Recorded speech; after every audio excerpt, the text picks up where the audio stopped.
बुंदेलखंड विश्वविद्यालय द्वारा आयोजित किए जा रहे विज्ञान महाकुंभ महोत्सव 2025 के आज तीसरे दिन कंपोजिट विद्यालय दिगारा में विज्ञान जागरूकता कार्यक्रम आयोजित किया गया। इस अवसर पर विज्ञान और मानव जीवन विषय पर विद्यार्थियों से चर्चा की गई। विज्ञान महाकुंभ के संयोजक डॉक्टर संजीव कुमार श्रीवास्तव ने प्राचीन विज्ञान की आधुनिक विज्ञान तक की यात्रा पर व्याख्यान प्रस्तुत किया।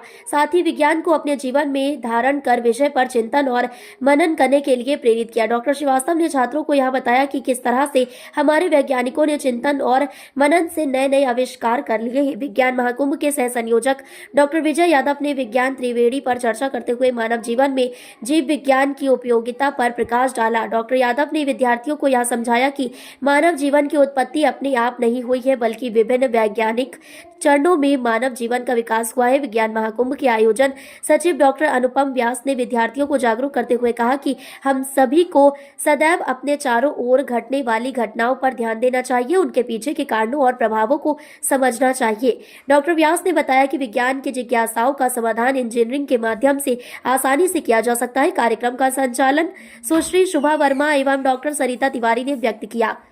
इस अवसर पर विज्ञान महाकुंभ के सह संयोजक डॉक्टर ब्रजेश दीक्षित सहित कई शिक्षक और विद्यार्थी उपस्थित रहे। कहते ना, बच्चा जब पैदा होता है अगर रोए ना तो वो डॉक्टर कहता है मरा पैदा हुआ, उसको रुलाया जाता है। क्यों? क्योंकि जब बच्चा पैदा होता है तो उसके जो फेफड़े होते हैं वो सुकड़े हुए रहते हैं, ठीक है। और अगर वो फूलेंगे नहीं तो सांस कैसे लेगा? तो अगर कभी कभी ऐसी बर्थ होती है तो डॉक्टर उल्टा करके उसके 4 चांटे मारता है उसको, जनाते बच्चे को, और बच्चा जी भर के जब उसे दर्द होगा, नर्वस सिस्टम उसका जागेगा कि चोट लगी कहीं, तो वो दिमाग में उसके आएगा चिल्लाना है, दर्द हो रहा, और वो चिल्लाएगा तो फेफड़े खुल जाएंगे और वो जिंदा रह जाएगा और सांस लेता रहेगा। ताली नहीं बजाओगे सब लोग एक बार? बच्चा जिंदा हो गया। ये क्यों जा रही है आपके फेफड़े में? क्योंकि शरीर को ऑक्सीजन की जरूरत है, और आपके अंदर आपकी हर कोशिका तब तक कार्य करती रहेगी जब तक उसे ऑक्सीजन मिलता रहेगा। और जब ऑक्सीजन का इस्तेमाल कर रही है आपकी कोशिका, तो उसके चीज जो बनती है, एनर्जी जो बनती है, क्योंकि आपका शरीर काम करना और काम करेगा किस वजह से? जब तक उसको ऊर्जा मिलती रहेगी। ऊर्जा किस फॉर्म में होती है शरीर में?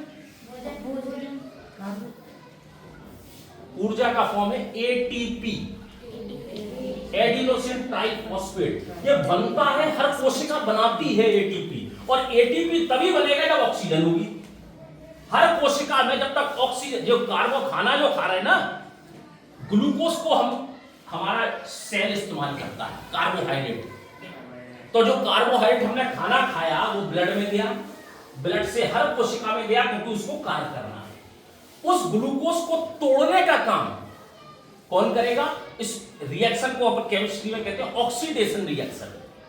ऑक्सीजन तोड़ेगा उस ग्लूकोज को, और ग्लूकोज जब टूटता है, ग्लूकोज के साथ ऑक्सीजन जुड़ेगी, और जब वो टूटेगा तो क्या बनेगा? एटीपी बनेगी, कार्बन डाइऑक्साइड बनेगी, और पानी बनेगा।